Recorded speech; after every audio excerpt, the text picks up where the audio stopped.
मनीष गर्ग, खबर बिहार। राहुल ने दावा किया कि हमने तेलंगाना में जनता से खुले तौर पर सवाल पूछे। हमने दलितों, पिछड़ों, आदिवासियों, अल्पसंख्यकों और उनके एसोसिएशन से कहा कि हम जातिगत जनगणना करवाने जा रहे हैं, आप कैसे सवाल चाहते हैं। हमें हर वर्ग के लोगों ने अलग तरह के सवाल दिए। करीब 3 लाख लोगों ने खुली बैठकों में जातिगत जनगणना के सवाल तैयार किए हैं। कांग्रेस नेता ने कहा कि नरेंद्र मोदी हर भाषण में कहते थे मैं ओबीसी हूं, फिर जातिगत जनगणना पर कहते हैं कि हिंदुस्तान में तो जाति ही नहीं है। अगर हिंदुस्तान में जाति नहीं है तो नरेंद्र मोदी कैसे ओबीसी हो गए। मेरा लक्ष्य है जातिगत जनगणना। मैंने लोकसभा में नरेंद्र मोदी के सामने आंख से आंख मिलाकर कहा था जातिगत जनगणना होगी और आपको तो पता है उनको सरेंडर करने की आदत है कि 90% को उनको 90% भागीदारी मिलनी चाहिए। आज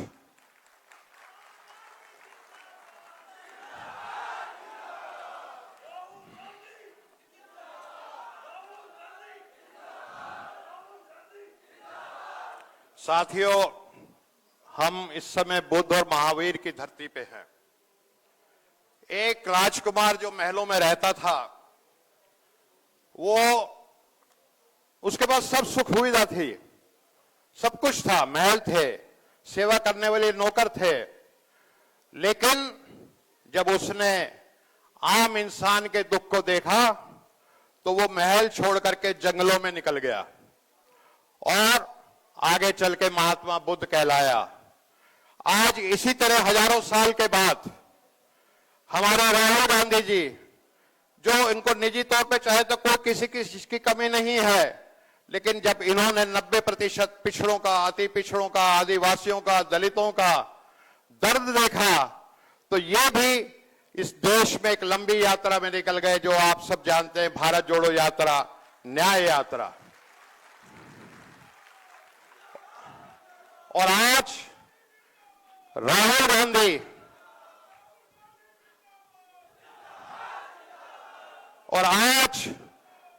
गांधी हम सबके लिए, हम अति पिछड़ों के लिए, आदिवासियों के लिए, इन ताकतों से जो सारी की सारी ताकत अपनी मुट्ठी में रखना चाहते हैं, वो 10% मनुवादी, उनसे अकेले इस पूरे देश में लड़ाई लड़ रहे हैं।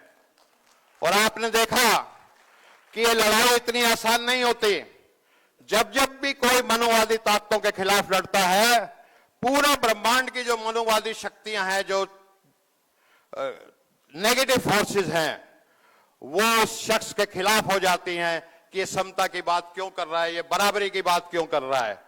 और इसी चीज के चलते आपने देखा राहुल गांधी जी के ऊपर बार बार एफआईआर होती है, बार बार मुकदमे दर्ज होते हैं। आपके दरभंगा में राहुल गांधी जी आए, इनका क्या कसूर था। ये बिहार के जो अंबेडकर अस्पताल हॉस्टल में रहने वाले दलित छात्रों से मिलना चाहते थे। एक लीडर ऑफ अपोजिशन, लोकसभा का नेता प्रतिपक्ष, अगर बिहार में दलित छात्रों से मिलना चाहता है तो क्या यह अपराध है? आप जवाब दीजिए। लेकिन फिर भी इनके ऊपर एफआईआर कर दी गई, क्योंकि ये आपकी लड़ाई को लड़ रहे थे। ईडी के मुकदमे, सीबीआई के मुकदमे, संसद सदस्यता इनकी छीन ली गई, हत्या की धमकियां आए दिन इनको दी जाती हैं, मजाक उड़ाने की कोशिश की जाती है, गालियां दी जाती हैं। और ये सब ये क्यों सह रहे हैं? क्योंकि इनके दिल में 90% अति पिछड़ा, दलित, आदिवासी का दर्द है, जैसे महात्मा बुद्ध के दिल में दर्द था। और महात्मा बुद्ध की वो जो आपने देखी होगी मूर्ति, अभय मुद्रा, जिसमें महात्मा बुद्ध ऐसे हाथ करके बैठते हैं, उस महात्मा बुद्ध की अभय मुद्रा की मूर्ति से राहुल जी प्रेरणा लेकर के, अभय होकर के, निडर, निर्भीक, बहादुरी से आपकी और हम सबकी लड़ाई को लड़ रहे हैं। 29 जुलाई 2024 लोकसभा का सदस्य सत्र चल रहा था, जाति जनगणना के ऊपर बात हो रही थी, और जो मोदी है और उसके जो झुंड के लोग लोकसभा में बैठे थे, वो राहुल जी की जाति जनगणना की बात को उठाने का मजाक उड़ा रहे थे। मोदी जी लोकसभा में कहते थे कि ये जो जाति गणना की बात करते हैं, ये अर्बन नक्सल हैं, ये जो जाति गणना की बात करते हैं ये पापी हैं। जाति तो होती ही नहीं है। इस देश में सिर्फ गरीब है, किसान है, महिला है, नौजवान है। मैं मोदी जी से पूछना चाहता हूं, अगर इस देश में जाति नहीं होती तो आरएसएस का जो चीफ हमेशा चितपावन ब्राह्मण ही क्यों बनता है? सवाल है, अगर जाति नहीं है तो। और उस समय जब राहुल जी का बोलने का नंबर आया, राहुल जी खड़े हुए और जैसे हमेशा शांत रहते हैं, इन्होंने बड़े मुस्कुराते हुए शांति से कहा कि Modi ji, whether you like it और यू डोंट लाइक इट, आप भले ही इस बात को पसंद करें या ना पसंद करें, लेकिन मैं आज इस संसद भवन में खड़े होकर कह रहा हूं कि आप ही की सरकार से और लोकसभा के इसी सत्र काल में मैं आपसे जाति जनगणना करा करके रहूंगा। और आपने देखा जो राहुल गांधी जी के नेतृत्व में जब आप सारे बब्बर शेर खड़े हो गए तो मोदी जी घबरा गए। वैसे बहुत जल्दी घबरा जाते हैं मोदी जी, आपने देखा हाल में। तो जाति जनगणना की घोषणा कर दी गई और जब उनको पता लगा मोदी जी को आपके राजगीर में आ रहे हैं राहुल जी 6 जून को, तो डर के मारे 2 दिन पहले उन्होंने उसका एक डेट भी झूठी सच्ची निकाल दी। तो मेरा कहना है, मैं ज्यादा लंबी बात नहीं कहूंगा, सिर्फ इतना कहूंगा कि एक दार्शनिक हुआ है विक्टर हुगो, और उसने ये कहा था कि no power on earth can stop the transformative idea whose time has come. दुनिया की बड़ी से बड़ी ताकत, बड़ी से बड़ी फौज, बड़ी से बड़ी तोप उस परिवर्तनकारी विचार को रोक नहीं सकती जिसका समय आ गया है। और आज राहुल जी के नेतृत्व में आप सब बब्बर शेरों के साथ समय आ गया है कि इस देश में 90% को उनकी उचित भागीदारी मिले, और ये होके रहेगा। और मैं सिर्फ इतना कहूंगा कि इस तरह आप अपना हौसला बनाए रखिए, इन अंधेरों में इतना क्षमा जलाए रखिए, सुबह होने को है माहौल बनाए रखिए। एक किरण नूर की जुल्मात पे भारी होगी, रात मनुवादियों की सही, सुबह हमारी होगी। जय हिंद। धन्यवाद सर। एक बॉलीवुड में हमने हमेशा सुना है, झुकती है दुनिया झुकाने वाला चाहिए। तो ये हमारे न्याय योद्धा के सामने आज नरेंद्र मोदी झुके हैं, इनकी मांग, हमारी मांग स्वीकार हुई है जी। और वो सही है, नरेंद्र सरेंडर, बिल्कुल हमारे सर के सामने वो सरेंडर हुए हैं और हमारी मांग उन्होंने मानी है। इस कड़ी को आगे बढ़ाते हुए मैं बुलाना चाहूँगा हमारे सम्मानित अतिथि हैं प्रोफेसर शिवजतन ठाकुर, बीपीएससी के सर पूर्व मेंबर रहे हैं और कांग्रेस मैनिफेस्टो कमेटी के सदस्य भी हैं। सर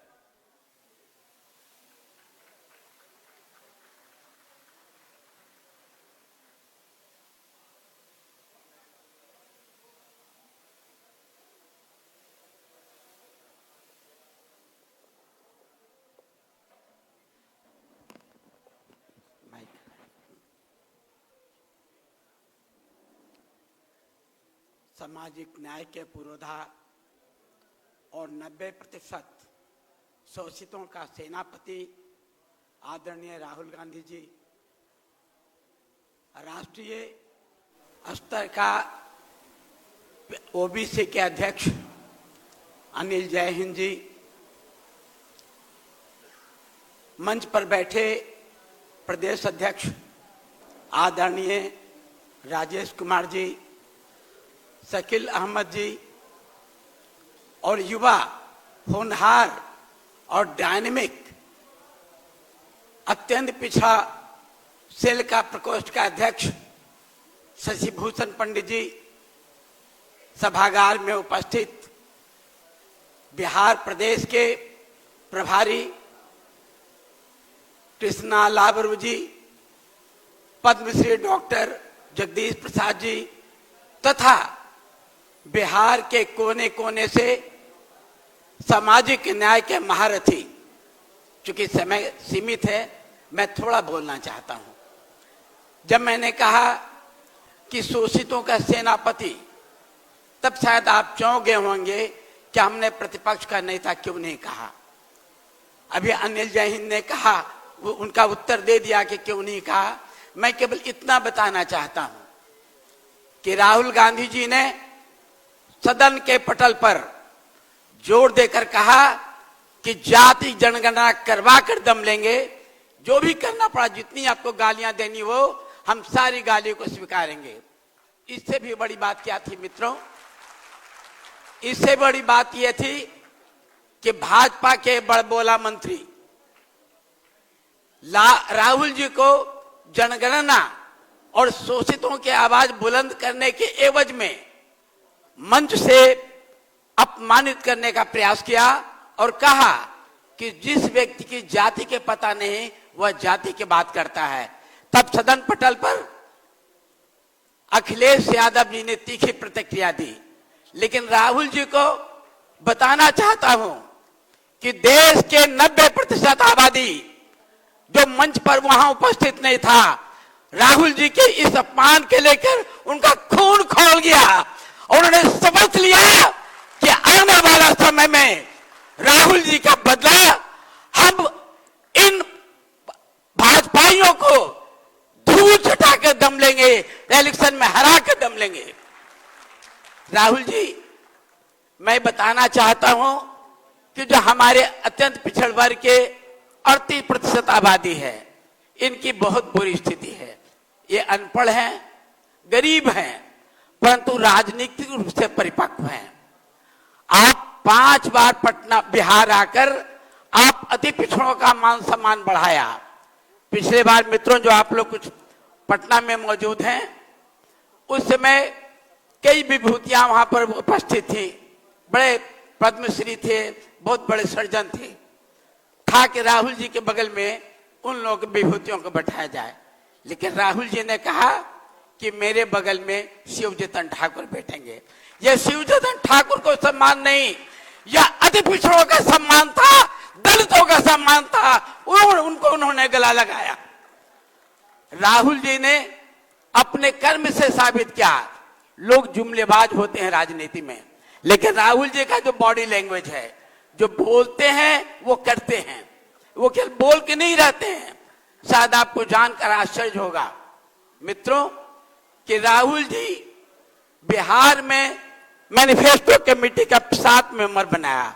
उन 7 मेंबर में से 5 मेंबर दलित और पिछड़े वर्ग के हैं, मात्र 2 मेंबर सवर्ण हैं। राहुल जी ने यह साबित किया। आप सुनते होंगे, बोलते हुए हर जगह मीटिंग में जाते हैं तो इस बात की चर्चा करते हैं कि जिसकी जितनी संख्या भारी उसकी उतनी हिस्सेदारी। इसलिए जनगणना करके हम पता करना चाहते हैं कि सत्ता में कितने लोग बैठे हैं और कितने लोग बेदखल हैं।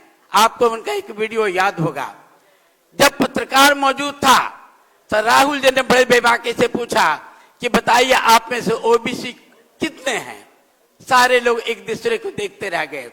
राहुल जी का यह बेबाकी, यह हिम्मत, यह हौसला, हम सभी उनका सलाम करते हैं, उनको प्रणाम करते हैं। ऐसे नेता, ऐसा सेनापति के पीछे 90% आबादी कदम से कदम मिलाकर चलने के लिए उनके साथ खड़ा है। मित्रों, अभी राहुल जी ने संविधान सुरक्षा की बात की और सब जगह संविधान लेकर जाना चाहते हैं। आपको थोड़ा सा आश्चर्य होगा कि संविधान में है क्या। केवल 3 उदाहरण देना चाहते हैं। संविधान के अनुच्छेद 320 में प्रावधान है कि लोक सेवाओं में नियुक्ति के लिए संघ लोक सेवा आयोग या राज्य सेवा आयोग परीक्षा करके अनुशंसा करेगा। मित्रों, संविधान के इस अनुच्छेद को मोदी सरकार ने चुपके से खत्म कर दिया। क्या किया? 27 जुलाई 2019 को कार्मिक विभाग ने एक परिपत्र घोषित किया जिसमें कहा गया कि ज्वाइंट सेक्रेटरी के पद पर लेटर एंट्री से नियुक्ति होगी। उस परिपत्र मित्र यह साफ साफ लिखा था कि इसमें आरक्षण लागू नहीं होगा। इस तरह से कई टुकड़ों में टोटल 63 नियुक्तियां हुई और सभी के सभी 63 नियुक्तियां, इसमें से एक व्यक्ति भी आरक्षित वर्ग का नहीं था। यह पहला कदम था। फिर इसी तरह राहुल जी जब इस मोदी सरकार को मन बढ़ गया तब उन्होंने अगस्त 2024 में टोटल 124 लोगों के विज्ञापन किया लेटर एंट्री के अंतर्गत। तब आपको याद होगा राहुल जी ने इसका डट के विरोध किया और डट के विरोध करने का अर्थ क्या हुआ कि हमारे सेनापति के सामने 56 इंच सीनाधारी को घुटना टेकना पड़ा और विज्ञापन वापस लाना पड़ा। क्योंकि राहुल जी को बोलना है, बहुत जगह जाना है, मैं इन शब्दों के साथ आपकी ओर से राहुल जी को आश्वस्त करना चाहता हूं कि आप देखेंगे इस चुनाव में 90% या शोषित वर्ग आपके साथ खड़ा है, चाहे जितना भी प्रलोभन को नहीं जाए। अंत में एक और आग्रह करना चाहते हैं, आपने अति पिछड़ा प्रकोष्ठ के अध्यक्ष शशि भूषण पंडित जी को बनाया और राहुल जी अति पिछड़े का लोग बिहार में बहुत गरीब हैं, अलग अलग टुकड़ों में बटे हैं, उनको जोड़ने की जरूरत है। मैं आपसे आग्रह करना चाहता हूं कि शशि भूषण पंडित जी को संसाधन उपलब्ध कराया जाए ताकि 38 जिला में जाकर उनको संगठित करें और मैं उनके साथ खड़ा होऊंगा, उनके साथ साथ चलूंगा। मेरे शब्दों के साथ धन्यवाद।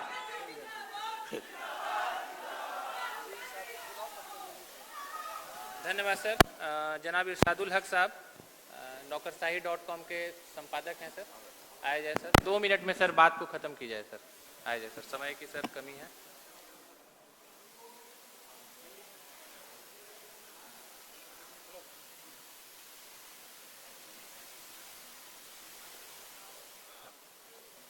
जी बहुत बहुत शुक्रिया आदरणीय राहुल जी और यहाँ बैठे तमाम लोग, शकील साहब, हमारे पंडित जी, सुशील जी, काशिफ भाई, काशिफ यूनुस साहब। मैं बहुत संक्षेप में अपनी बात कहूंगा, बस एक बात कहने के साथ कि जिस शख्स की थाली में 2009 में प्राइम मिनिस्टर की कुर्सी परोस करके रखी गई थी और उसने कुर्सी नहीं ली, उस शख्सियत का नाम राहुल गांधी है। राहुल गांधी ने उल्टी गंगा बहाने का जो साहस किया है, मैं एक पत्रकार की हैसियत से यह कह सकता हूं कि भारतीय राजनीति का जब इतिहास लिखा जाएगा तो राहुल गांधी के इस साहस को लोग सलाम करेंगे कि कैसे दलितों, शोषितों, वंचितों के लिए एक ऐसी आवाज बनकर के राहुल गांधी उभरे हैं कि बस आप समझ लीजिए कि आने वाला जो दिन होगा ये पहली बार होगा कि खास तौर पर ईबीसी के लोगों को उनका हक मिलेगा। अब एक पसमानदा मुसलमान होने के नाते और ईबीसी कैटेगरी में होने के नाते मैं 2-3 बातें कह के अपनी बात खत्म कर दूंगा। पहला ये कि 36% आबादी बिहार में ईबीसी की है और 36% आबादी जो ईबीसी की है, आज बिहार के इतिहास में आप देखेंगे तो पाएंगे कि यह समाज अनुसूचित जातियों से भी पीछे है और इसलिए है कि इसकी हकमारी हुई है। सिर्फ ये वजह नहीं है, एक वजह और है, वो ये है कि ये 36% आबादी 36 टुकड़ों में बटी हुई है। अगर ये आबादी एक साथ आ जाए तो एक ऐसा इतिहास आप लिखेंगे जैसा कभी किसी ने देखा नहीं होगा। इसलिए कि 2014 और 2019 में जब नरेंद्र मोदी सरकार बनाते हैं तो उनको 31%, 32% वोट मिलता है। तो जब आप 36% हैं और आप सेकुलर फोर्सेस के साथ ताकत बनाते हैं तो आप कामयाब होंगे। तीसरी बात मैं ये कहना चाहता हूं कि इस देश में सबसे महत्वपूर्ण जिस कम्युनिटी का वोट है वो ईबीसी का वोट है। एक तरह से तस्वीर खुली हुई है कि अपर कास्ट फलाने को वोट देगा मैक्सिमम, मिडिल क्लास फलाने को वोट देगा, अनुसूचित जातियों की ये जाति फलाने को वोट देगी। और यही कारण है कि 2025 के विधानसभा के चुनाव में ईबीसी के ऊपर सबकी नजर है। लेकिन ईबीसी की तबाही की वजह यही है कि ईबीसी को कभी हिंदू बना दिया जाता है और ईबीसी के ही लगभग 13% पसमानदा मुसलमानों को मुसलमान बना दिया जाता है और नतीजा ये होता है कि आप टुकड़ों में बट जाते हैं और आप बराबर गुलामी के लिए तैयार रहते हैं। आज आप प्रण लीजिए यहां बैठ करके कि ये ईबीसी 36% आबादी उस नायक के साथ खड़ी होगी जिसका नाम राहुल गांधी है, तो आप यकीन माने कि आप एक ऐसा इतिहास रचने जा रहे हैं जिसकी नजीर आने वाले दिनों में देखी जाएगी। बहुत बहुत शुक्रिया। समय की कमी है, कुछ वक्ताओं से माफी मांगना चाहूंगा। अब मैं आमंत्रित करता हूं जनाब शकील अहमद खान, हमारे कांग्रेस विधायक दल के नेता हैं, सर आए।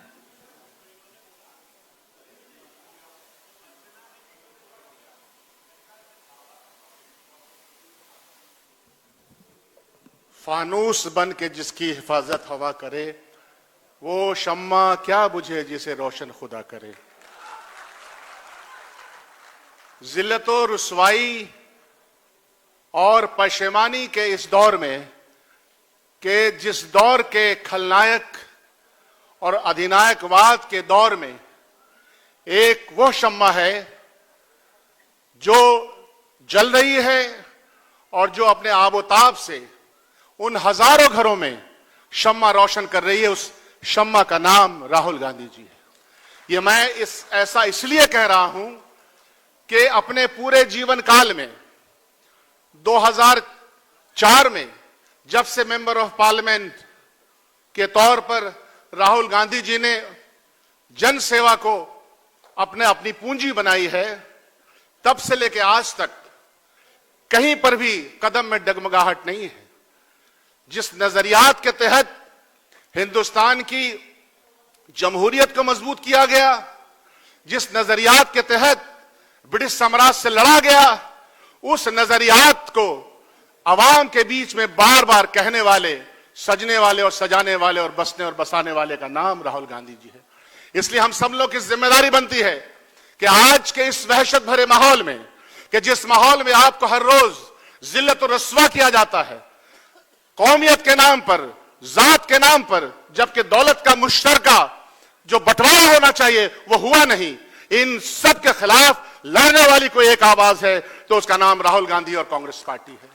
हमारी जिम्मेदारी बनती है, कांग्रेस पार्टी की जिम्मेदारी बनती है, हम तमाम कारकुनान की जिम्मेदारी बनती है कि हम अपनी पूरी जिम्मेदारी के साथ या हॉल में जितने लोग बैठे हैं और हमारे जितने लोग गांव गवई में बैठे हैं, बिहार में आने वाले दिनों में चुनाव में यह जो भारतीय जनता पार्टी और जनता दल यू का गठबंधन है, और जो गठबंधन झूठ की बुनियाद पे है कि जहां कुछ मिलने वाला नहीं है, जहां सिर्फ सितम और रुसवाई है और जिल्लत है, उन सब के खिलाफ हम लोग को अपनी आवाज बुलंद करनी है। और इस सबसे बड़ी बुलंद आवाज का नाम भी राहुल गांधी। इकबाल ने कहा था कि निगाह बुलंद सुखन दिलनवाज जहां पुरसोज, थोड़ी गाढ़ी उर्दू है, निगाह बुलंद जिसकी आंखें दूर तक दिखती हों, सुखन दिलनवाज बातचीत करने के अंदाज में लगता है कि अपना कलेजा काट के रख देगा। जहाद जिंदगानी में यह मर्दों की शमशीर है। जिंदगी के संघर्ष में वही लीडर बन सकता है जो निगाह बुलंदी की तरह से देखे और जिसके दिल में सच्चा प्यार हो अवाम के प्रति, हिंदुस्तान के तमाम अवाम के प्रति जो सच्चा प्यार है, जो लगन है, और उस लगन के लिए जो मेहनत है, उसका नाम है राहुल गांधी। आइए हम सब लोग मिलकर के कि तेरा हाथ हाथ में आ गया कि चिराग रूह के जल गए, मुझे सहल हो गई मंजिलें कि हवा के रुख भी बदल गए। हवा के रुख बदलने का वक्त है, आइए हवा के रुख को बदलिए। बहुत बहुत शुक्रिया, जय हिंद। धन्यवाद सर। अब मैं बुलाना चाहूंगा अपने आदरणीय प्रदेश अध्यक्ष श्री राजेश राम जी को, आए और हमें संबोधित करें। सर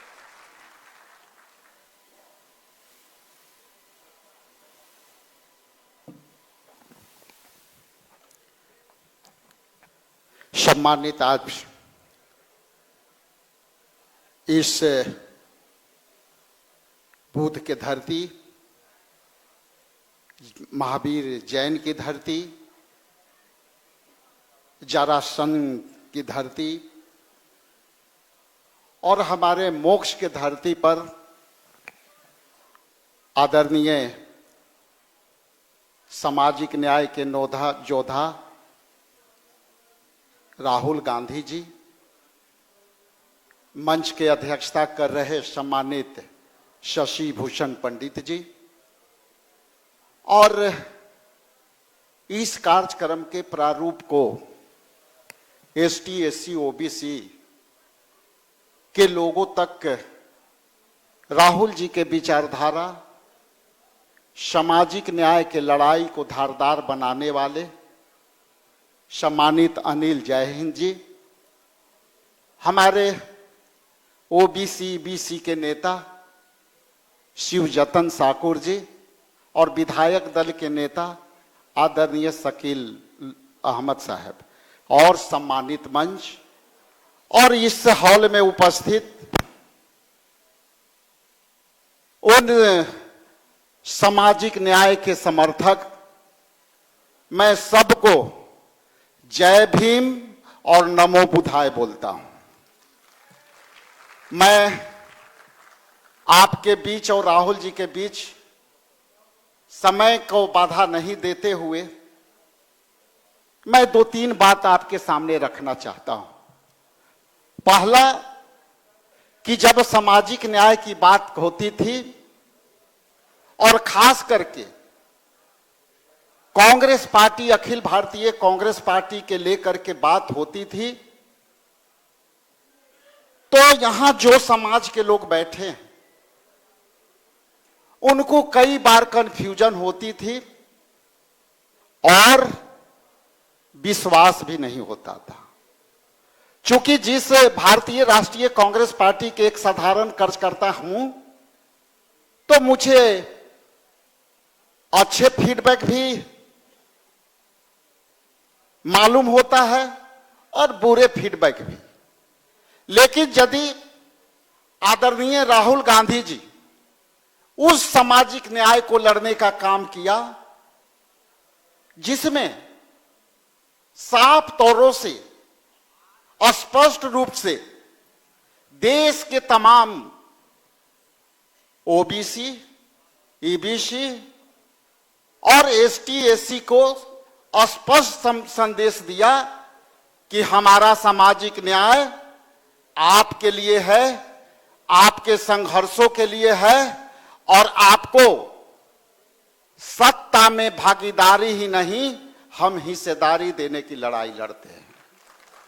और इन्होंने कई बार कहा कि हम देश के लोकतांत्रिक व्यवस्था में हम सबके बात करते हैं, लेकिन कहीं ना कहीं सामाजिक न्याय में बैठे लोगों को आज तक, जब से हमारा संविधान बाबा साहेब ने दिया, तब से कहीं ना कहीं चूक हुई और उसी को आगे बढ़ाते हुए आदरणीय राहुल गांधी जी ने सामाजिक न्याय की लड़ाई लड़ी। और उस सामाजिक न्याय की लड़ाई में जिस तरह से उन्होंने जातीय जनगणना की बात की, और जातीय जनगणना में हमारी केंद्र में सरकार नहीं है, हम विपक्ष में बैठे हैं, हमारे आदरणीय राहुल गांधी जी विपक्ष के नेता हैं, और उन्होंने जिस तरह से अपने सीने ठोक करके कहा था बजट सत्र में कि हम दलित, पिछड़ा, अति पिछड़ों के लिए जातीय जनगणना करा करके रहूंगा, और आज केंद्र सरकार ने उस जातीय जनगणना को मानने के लिए बाध्य कर दिया। आपको पता है, आपको यह एहसास होनी चाहिए कि राहुल गांधी जी जो भविष्यवाणियां, चाहे वो देश के लिए किया, चाहे गरीब के लिए किया, वो भविष्यवाणियां भले ही लेट से दिखाई देता हो, लेकिन वो आज न कल आपको और केंद्र सरकार को मानने को मजबूर करता है। अंत में मैं लंबी तकरीर करना चाहता था, लेकिन एक कार्यक्रम और हमारा गया में है, पहले भी हम लेट हो चुके हैं, लेकिन अंत में मैं उस बात के लिए यहां हॉल में बैठे उन तमाम सामाजिक न्याय की लड़ाई लड़ने वाले लोग से निवेदन करना चाहते हैं। आपसे आग्रह करना चाहते हैं, आपसे एक शपथ लेना चाहते हैं कि कई बार संविधान की लड़ाई लड़ने वाले राहुल गांधी जी को आप यदि लड़ाई में अकेला छोड़ेंगे तो राहुल गांधी जी थकेंगे नहीं, लेकिन कहीं ना कहीं आपकी हक दिलाने में परेशानी बढ़ेगी। इसलिए इस हॉल से निकल करके यहां शपथ लेकर के आपको जाना होगा कि राहुल गांधी जी के उस सामाजिक न्याय की लड़ाई लड़ने के लिए हम कृष्ण कल्पति हैं, जो बिहार में भ्रष्टाचार, आपकी हकमारी के लेकर के बैठी सरकार है, उसको उखाड़ कर फेंकने का काम करेंगे। इसलिए राहुल गांधी जी जब ये बात कहते हैं आर्टिकल 15(5) का, जो संविधान में हमारा मौलिक अधिकार है, बाबा साहब के दिए उस मौलिक अधिकार को राहुल गांधी जी लड़ रहे हैं, और आर्टिकल 15(5) के तहत जो है हमें मौलिक अधिकार, जो शिक्षा में हमें जो अधिकार मिले हैं, जो गारंटियां सरकार ने दी है, उसके लिए भी राहुल गांधी जी ने अपनी लड़ाई जारी रखी है। दूसरी तरफ सहायक षड्यंत्र के तहत हमारे 50% आरक्षण के सीमा को बांध करके रखा है, और अंत में उस सीमा को भी बढ़ाने का जो है जिम्मेवारी राहुल गांधी जी ले रखे हैं। अंत में मैं छोटी सी राहुल गांधी जी के बातों को कहते हुए, उनके लिए काफिला बढ़ रहा है, काफिला बढ़ रहा है, संघर्ष जारी है, जो सामने बैठे हैं उनका एहसान भारी है, दोगुनी करके दूंगा मैं आपके पसीने का कीमत, क्योंकि आपके मान सम्मान की जिम्मेवारी हमारी है, जिम्मेवारी हमारी है। बहुत बहुत धन्यवाद। जय भीम। धन्यवाद सर। अब हम सुनना चाह रहे हैं हमारे सर को, माननीय हमारे जन नायक राहुल गांधी सर को हम सुनना चाह रहे हैं। बहुत देर से इंतजार हो रहा था। मैं आमंत्रित करता हूं हमारे सामाजिक, आर्थिक, राजनीतिक और हाँ नारे लगाए हम जोर से। राहुल गांधी जिंदाबाद, न्याय योद्धा जिंदाबाद, राहुल गांधी जिंदाबाद।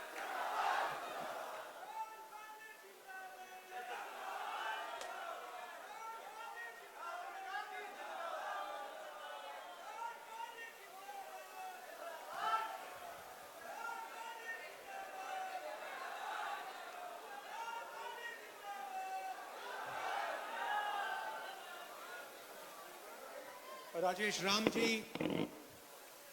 शकील अहमद जी, अनिल जैन जी, शिव ठाकुर जी, इशादुल हक जी, प्रोफेसर मुकेश शर्मा जी, भागीरथ मांझी जी, राकेश रंजन जी, केपी सिंह जी,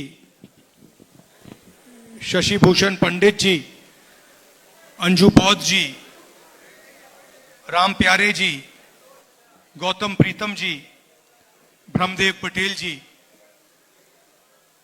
भाई और बहनों, आप सबका यहां बहुत बहुत स्वागत, नमस्कार।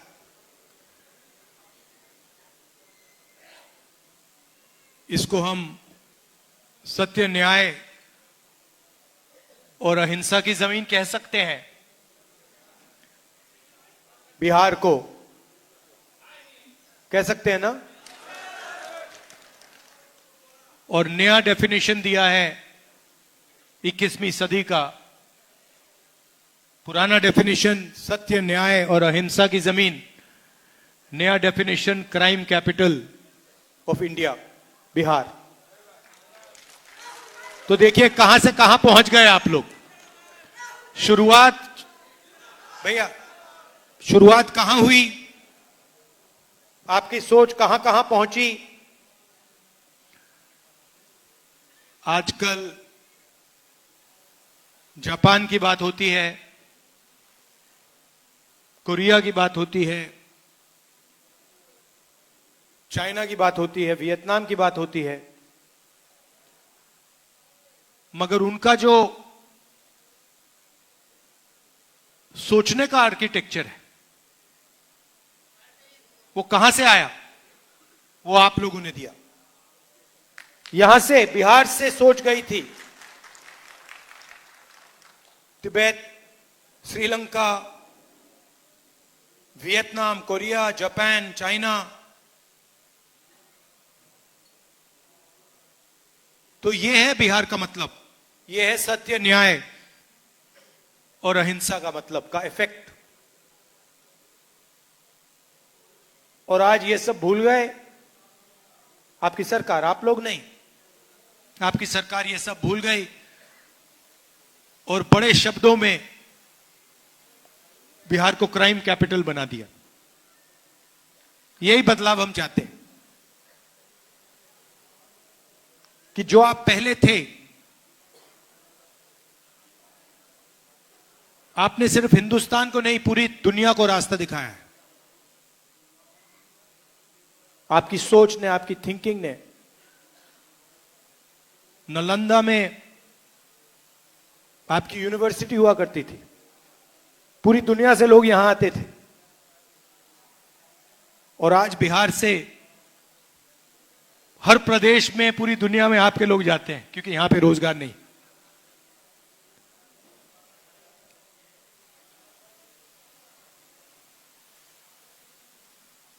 मुझे भी सत्य में इंटरेस्ट है।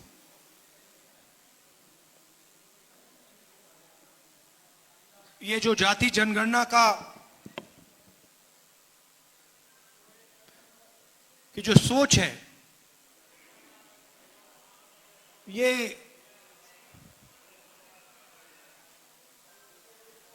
मुझे काफी टाइम लगा इस बात को गहराई से समझने के लिए। मैं राजनीति में 2004 में आया, और आस्ते आस्ते एक प्रकार से मेरे परदादा ने डिस्कवरी ऑफ इंडिया किताब लिखी थी ना, तो मेरी भी डिस्कवरी ऑफ इंडिया हुई। और डिस्कवरी ऑफ इंडिया में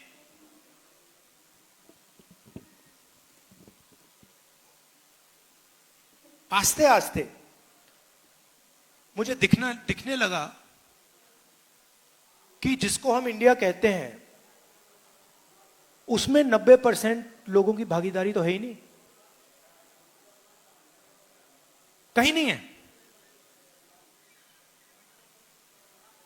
कोई भी सेक्टर देख लो आप, यहां पे अति पिछड़ा वर्ग की बात हो रही है, दलितों की बात हो रही है, पिछड़ों की बात हो रही है। अब 90% जो हमारी आबादी है, आप मुझे बताओ,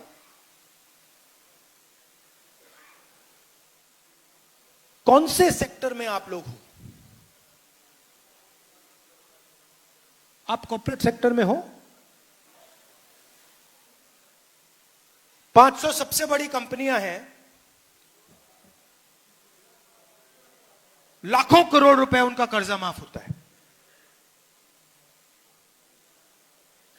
धड़ाधड़ इंफ्रास्ट्रक्चर के प्रोजेक्ट्स मिलते हैं।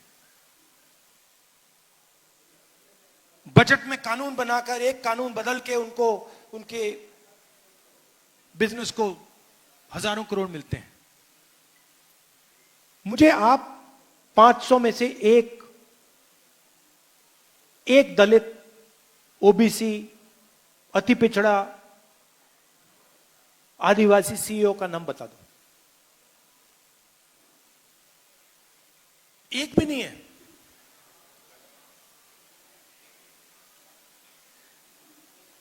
सीईओ छोड़िए, मैनेजमेंट टीम, सीनियर मैनेजमेंट, वहां मुझे दिखा दीजिए, वहां नहीं मिलेगा आपको। पहले सरकारी अस्पताल होते थे, अब प्राइवेट अस्पताल है। पहले सरकार आपका इलाज करवाती थी, अब आपको इलाज करवाने के लिए लाखों रुपए देने पड़ते हैं। प्राइवेट अस्पतालों को सरकार जमीन देती है किसकी जमीन देती है? आपकी जमीन देती है। प्राइवेट अस्पतालों के मालिकों की लिस्ट निकालो, डॉक्टरों की लिस्ट निकालो, और मुझे आदिवासी नाम, अति पिछड़ा नाम, दलित नाम, पिछड़ा नाम दिखा दो वहां पे।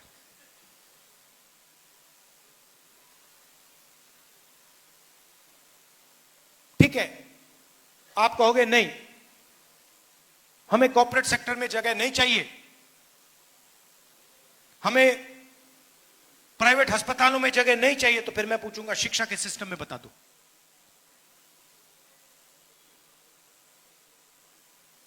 सारे के सारे स्कूल, यूनिवर्सिटी, कॉलेज प्राइवेटाइज, जमीन आपकी,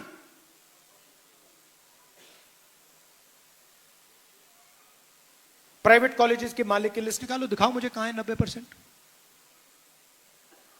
यही बात जुडिशरी में, ब्यूरोक्रेसी की आप जानते हो, रिजर्वेशन है, मगर ब्यूरोक्रेसी में आपके जो लोग हैं वो पीछे बैठे रहते हैं बंद कमरों में। जहां पैसे डिस्ट्रीब्यूशन की बात आती है, बजट की बात आती है, पिछले साल मैंने बताया था,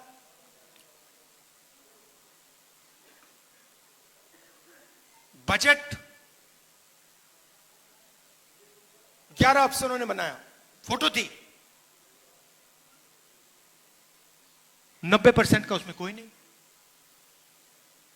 बड़ी बड़ी मिनिस्ट्रीज को देख लीजिए,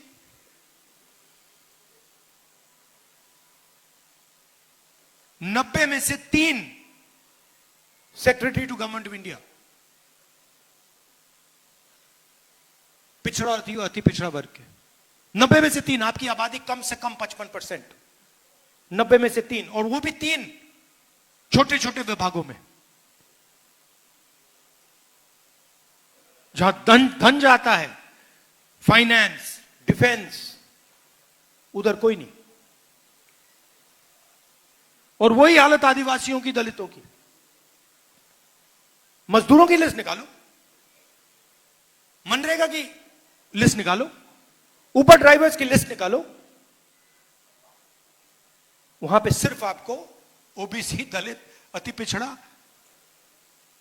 ये लोग मिलेंगे। अब 2 हिंदुस्तान बन रहे हैं, ठीक है, अगर 2 हिंदुस्तान में 50% आपका कंट्रोल होता और 50% किसी और का, तो ठीक है, मगर आपकी आबादी 90% है और आपका कंट्रोल 5% भी नहीं है।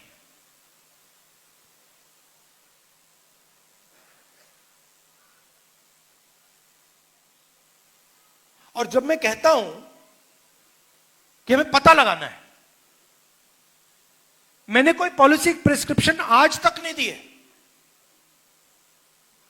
मैंने आज तक यह नहीं कहा है कि भाई जाति जनगणना के बाद हम क्या एक्शन लेंगे, मैंने आज तक नहीं बोला है। मैं सिर्फ यह बोल रहा हूं कि पता लगाना है कि इस देश में किसकी कितनी भागीदारी है, बस पता लगाना है। आपको चोट लगती है, आपको कभी चोट लगी है, हड्डी टूटी आपकी, किसकी यहां पे हड्डी टूटी है? जब आपकी हड्डी टूटी, को पैर टूटा था, हाथ टूटा था, पैर टूटा था, पहली चीज आप डॉक्टर के पास गए, आपने क्या बोला? डॉक्टर ने आपको क्या बोला? एक्सरे कराना है। अगर आप कहते कि भैया मैं नहीं कराऊंगा, तो डॉक्टर आपके बारे में क्या बोलता? और अगर आपको कहता, आप चाहते भैया डॉक्टर मुझे एक्सरे कराना है, और डॉक्टर कहता मैं नहीं कराऊंगा, आप क्या बोलते? करवाना भाई, कैसे नहीं कराओगे, मेरा तो हाथ टूटा है, पैर टूटा है। मैं सिर्फ ये कह रहा हूं कि मुझे दिख रहा है, मुझे सच्चाई दिख रही है कि हिंदुस्तान में 90% को जबरदस्त दर्द हो रहा है। और ये 90% कहीं नहीं दिख रहा मुझे।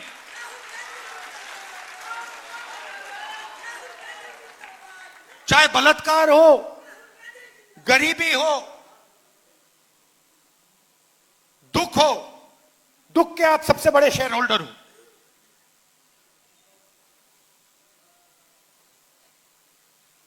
नब्बे % दुख आपका है, आप दुख के शेयर होल्डर हो, बाकी कहीं भागीदारी नहीं आपकी। तो ये तो मुझे सच्चाई दिख रही है, और जैसे मैंने आपसे कहा मैं सच्चाई देखता हूं, मुझे सच्चाई में इंटरेस्ट है। तो मेरे माइंड में आइडिया आया कि भैया देखो पता लगाते हैं ये है क्या, देश का एक्सरे करते हैं। मोदी जी हर भाषण में कहते थे मैं ओबीसी हूं, हर भाषण में। जाति जनगणना के बाद कहते हैं हिंदुस्तान में तो जाति नहीं है। अरे हिंदुस्तान में जात नहीं है तो आप कैसे ओबीसी हो गए?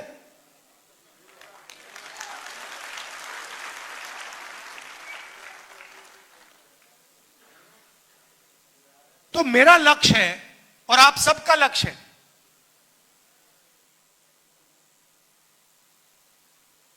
जाति जनगणना। और मैंने लोकसभा में मोदी जी के सामने आंख में आंख मिलाकर कहा कि मोदी जी जाति जनगणना होगा। आप जानते हो उनको सरेंडर करने की आदत है। आप देखो मैं आरएसएस से लड़ता हूं, मैं गहरी बात बोल रहा हूं, इनकी हिस्ट्री है। ये 2 मिनट में चिट्ठी लिखना शुरू कर देते हैं।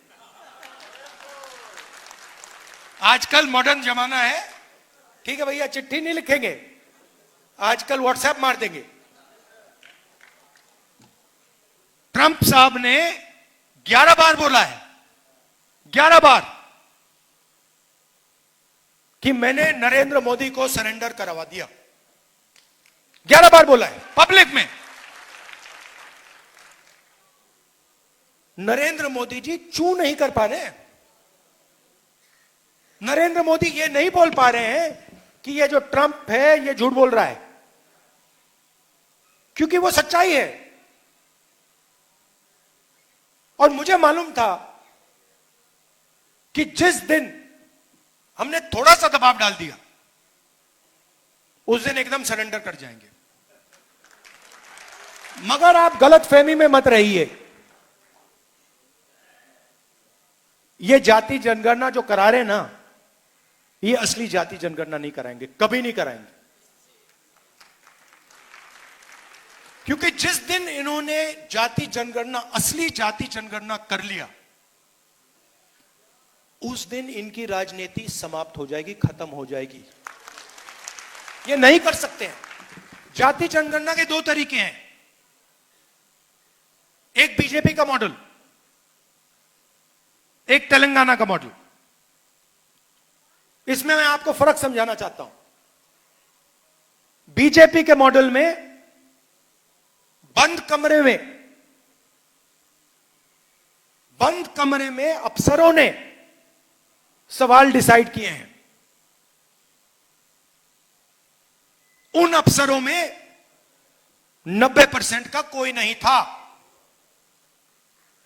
बात समझिए।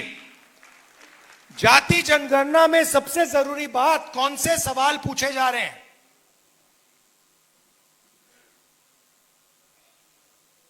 तेलंगाना में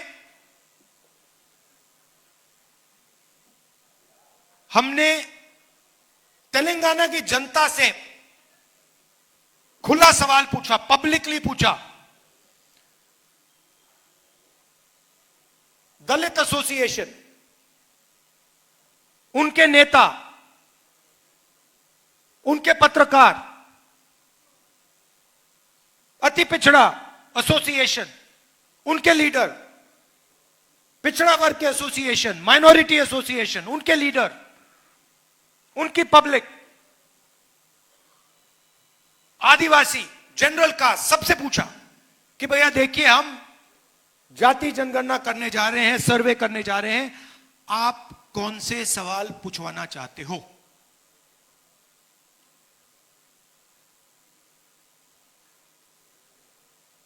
दलितों से हमने पूछा, उन्होंने कहा देखिए हम सवाल चाहते हैं कि आपने कभी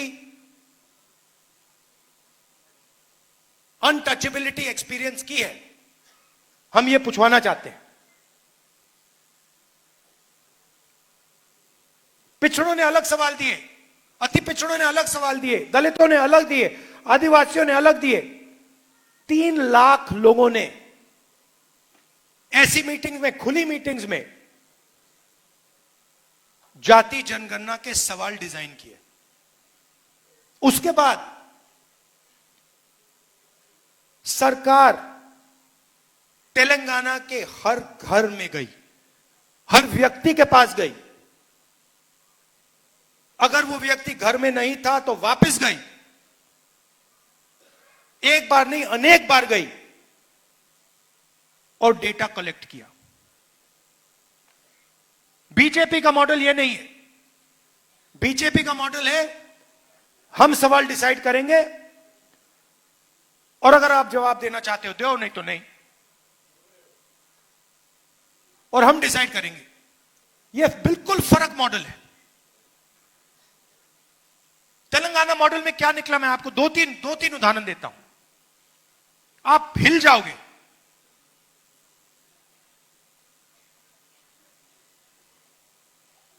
सरकारी कॉन्ट्रैक्ट्स देखे हमने,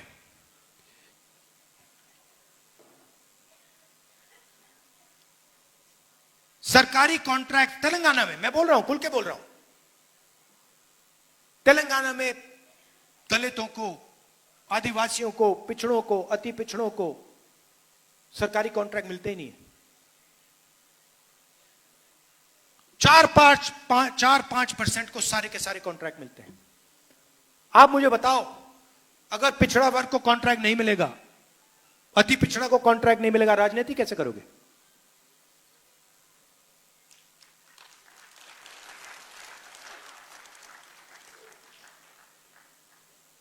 हमने उबर ड्राइवर्स की लिस्ट निकाली है जो डिलीवरी करते हैं। क्या करते हो? उबर ड्राइवर हूं। क्या करते हो? डिलीवरी करता हूं। क्या करते हो? पिज्जा डिलीवर करता हूं। उसमें सिर्फ पिछड़ा, अति पिछड़ा, दलित, आदिवासी।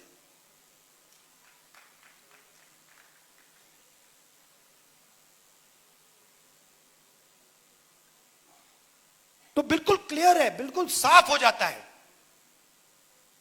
जिस दिन देश में सही जाति जनगणना हुआ,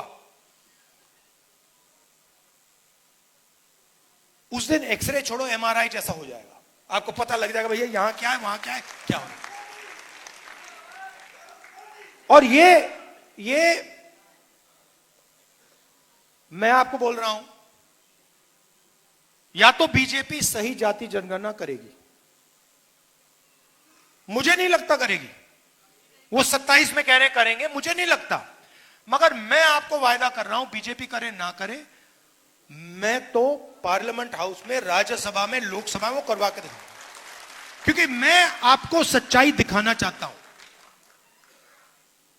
मैं आपको आपकी सच्चाई दिखाना चाहता हूं कि आपके साथ, आपके खिलाफ इस देश में किस प्रकार से काम किया जा रहा है। आपके बच्चों के भविष्य के खिलाफ किस प्रकार काम किया जा रहा है। मैं आपको ये क्लैरिटी से दिखाना चाहता हूं। ये देखो, ये है आपकी सच्चाई। और ये मेरे लिए राजनीतिक लक्ष्य नहीं है भैया। ये मैं राजनीति के लिए नहीं कर रहा हूं, ये मैं अपने देश के लिए कर रहा हूं, सच्चाई के लिए कर रहा हूं। कॉन्स्टिट्यूशन में लिखा है, जिसको इसको जो या इस पर आक्रमण कर रहे हैं, इसको खत्म करने की कोशिश कर रहे हैं, इस कॉन्स्टिट्यूशन में लिखा है ये देश सब लोगों का है।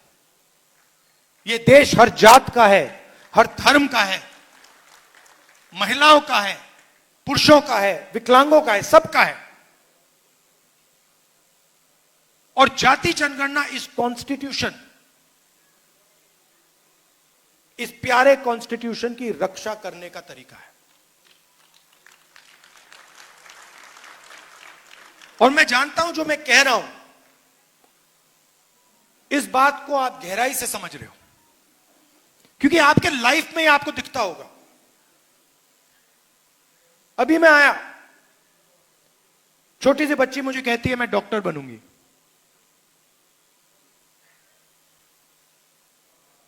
मैं जानता हूं कि यह देश उस बच्ची से झूठ बोल रहा है। मैं जानता हूं क्योंकि वो अति पिछड़े वर्ग की है, वो डॉक्टर नहीं बनेगी, क्योंकि आप लोगों के लिए रास्ते बंद हैं। और मैं वैसा देश नहीं चाहता हूं जो अपने बच्चों को झूठ बोले। डॉक्टर बनोगे, लॉयर बनोगे, कंपनी चलाओगे, आईएएस अफसर बनोगे, और फिर लिस्ट निकालो, कुछ नहीं, 90% उस लिस्ट में है ही नहीं। उसमें गरीब जनरल कास्ट के भी लोग हैं, वो भी परे किए गए हैं। 95% लोगों के लिए इस देश में कुछ नहीं है। पहले पब्लिक सेक्टर हुआ करता था, सारा का सारा प्राइवेटाइज कर दिया। अदानी, अंबानी, ये नाम आप जानते हो। पोर्ट, एयरपोर्ट,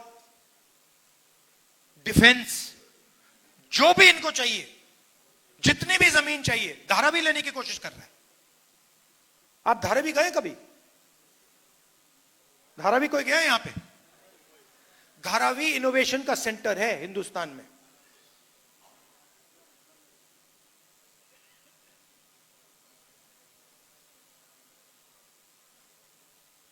पूरी की पूरी जमीन ले जा रहा है, लाखों करोड़ रुपए की जमीन, ऐसे ही दोस्ती है बस नरेंद्र मोदी के साथ।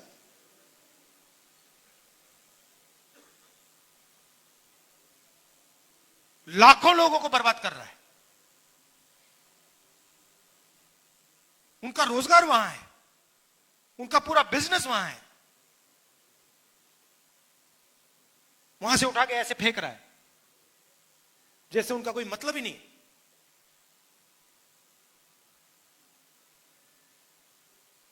अपने आप को महाराजा सोचता है। हां, तो ये लड़ाई हो रही है।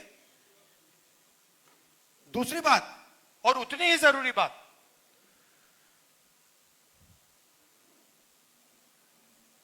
ये आइडिया कहां से आया कि हिंदुस्तान में सिर्फ 50% रिजर्वेशन हो सकता है?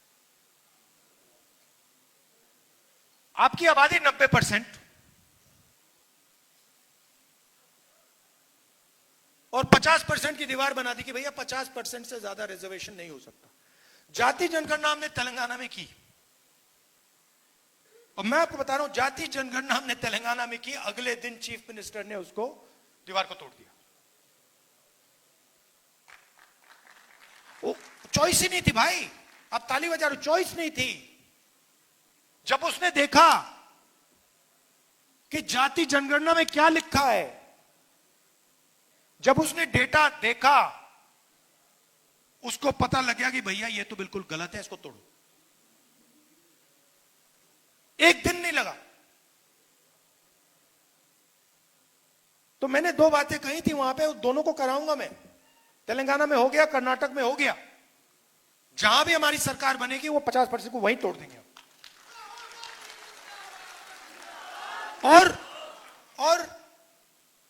जाति जनगणना में और इस दीवार में लिंक है। जाति जनगणना के साथ अगर हमने बाकी जो डेटा हिंदुस्तान की सरकार के हाथ में है वो जोड़ दिया, तो विकास का एक बिल्कुल नया तरीका बनेगा। जिस चीज को, जिस प्रकार से हम विकास के बारे में सोचते हैं, वही बदल जाएगा पूरा। मतलब पैराडाइम ही चेंज हो जाएगा।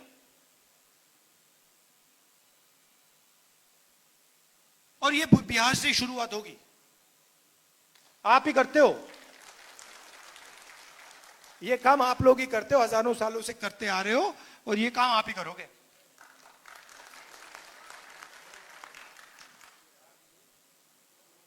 सही बात है ना? ये आपके अंदर है, डीएनए में है। आपके बिना ये नहीं बन सकता, आपकी सोच के बिना ये नहीं बन सकता हिंदुस्तान में। ये कहते हैं कि ये 1947 में किताब लिखी गई है। नहीं, ये हजारों साल पुरानी किताब है। ये इस किताब में हजारों साल पुरानी सोच है। अभी आपने बुद्ध भगवान की मुझे फोटो दी और मूर्ति दी, क्या उनकी सोच इसमें नहीं है? ये पूरी किताब उनकी सोच के बारे में है। उन्होंने 3000 साल पहले बात बोली थी। अंबेडकर जी, गांधी जी, नारायण गुरु, पेरियार, बसवन्ना, इन सबकी सोच इस किताब में है। और इसी सोच के लिए, इसी किताब के लिए हम लड़ रहे हैं। हजारों साल से आरएसएस की सोच, इस सोच को खत्म करने की कोशिश कर रही है। ये पुरानी लड़ाई है। ये मत सोचिए कि ये बीजेपी और कांग्रेस के बीच में लड़ाई है। ये हजारों साल पुरानी लड़ाई चल रही है। हजारों साल पुरानी लड़ाई है ये बस उसका मॉडर्न रूप है। और आप जानते हो कि इस देश में कौन उस लड़ाई को जीतता है। हिस्ट्री देख लीजिए। आप बुद्ध भगवान का नाम लेते हैं, नारायण गुरु का नाम लेते हैं, गांधी जी, अंबेडकर जी, ये सब इसी विचार के लोग हैं। दूसरे साइड के नाम बता दो।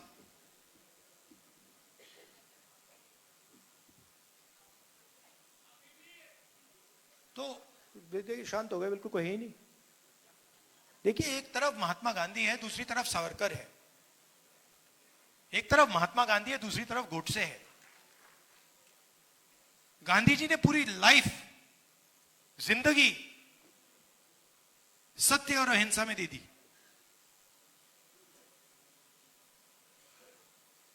ऐसी स्पीच अगर कोई व्यक्ति 1000 साल बाद दे,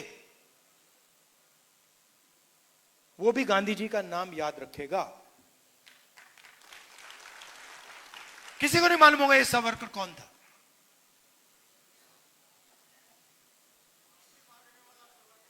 हाँ। और वही फैशन तो वही है ना। ट्रंप साहब ने 11 बार ट्वीट किया, यहां पे सरेंडर हो गया। तो सोच तो वही है। डरना नहीं, इनसे नहीं डरते। हाँ, आप सबका बहुत बहुत धन्यवाद। नमस्कार, जय हिंद।